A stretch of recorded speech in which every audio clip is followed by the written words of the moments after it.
हरगांव कार्तिक पूर्णिमा मेले में रंगमंच पर रामलीला कलाकारों द्वारा किया जा रहा देवसुर संग्राम का सफल मंच। सीतापुर के हरगांव में प्रसिद्ध कार्तिक पूर्णिमा मेले में रामलीला मैदान में चल रहे रामलीला में वृंदावन से आए कलाकारों ने क्या कुछ दिखाया।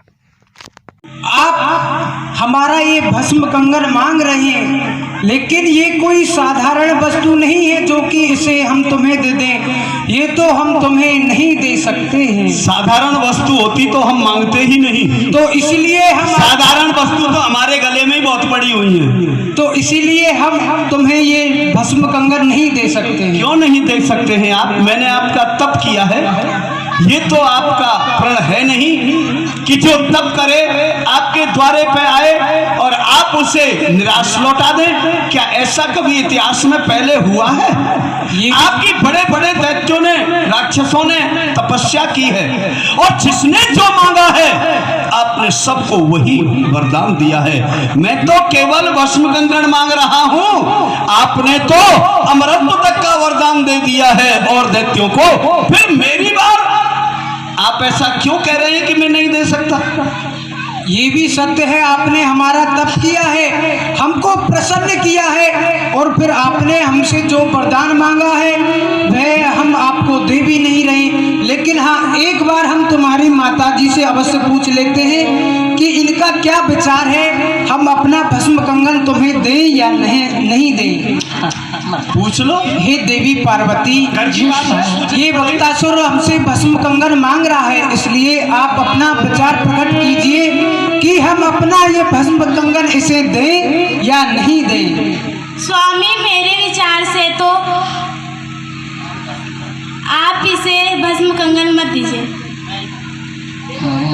पुत्र वक्तासुर, देखो आपकी माता पार्वती भी ये भस्म कंगन देने से मना कर रही हैं, इसलिए हम तुम्हें नहीं दे सकते। बोले ना, आप इनके बिना कुछ नहीं कर सकते। इनके बिना हम कुछ भी नहीं कर सकते।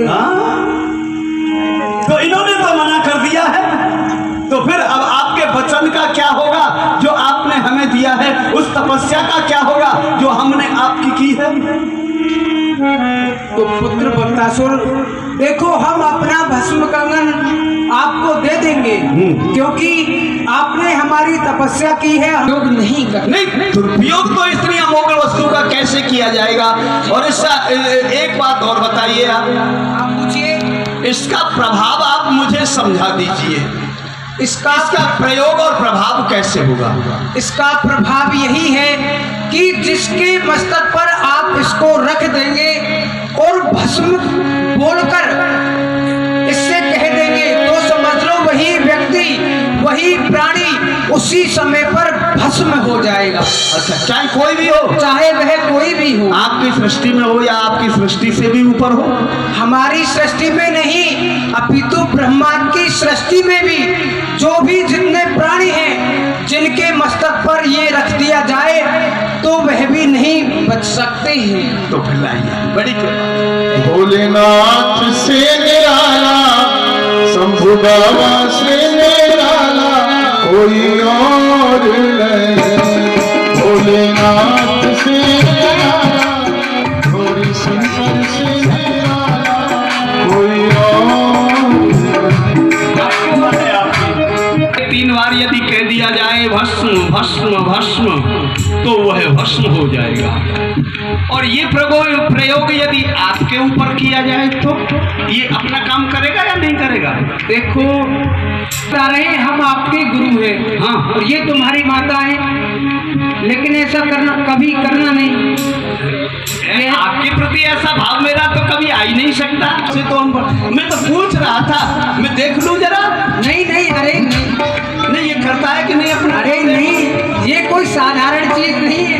अच्छा देखो, अभी हमारे पास में ये अपनी एक और शक्ति है ना, तो अगर तुम इसका प्रयोग करोगे तो हम इसका भी प्रयोग करना जानते हैं। हाँ, ये भी भयभीत हो रहे हैं महाराज। चलो ठीक है, हमने तुम्हें अपना भस्म कंगन दे दिया है, थोड़ी ये तो लेकिन ऐसा करना नहीं। ये विचार ऐसा कैसे कर लेंगे? आप तो इष्टदेव हैं। ये विचार अपने मन में भी नहीं लाना। मैं तो देख रहा था कि आपकी बात पूरी है कि खोले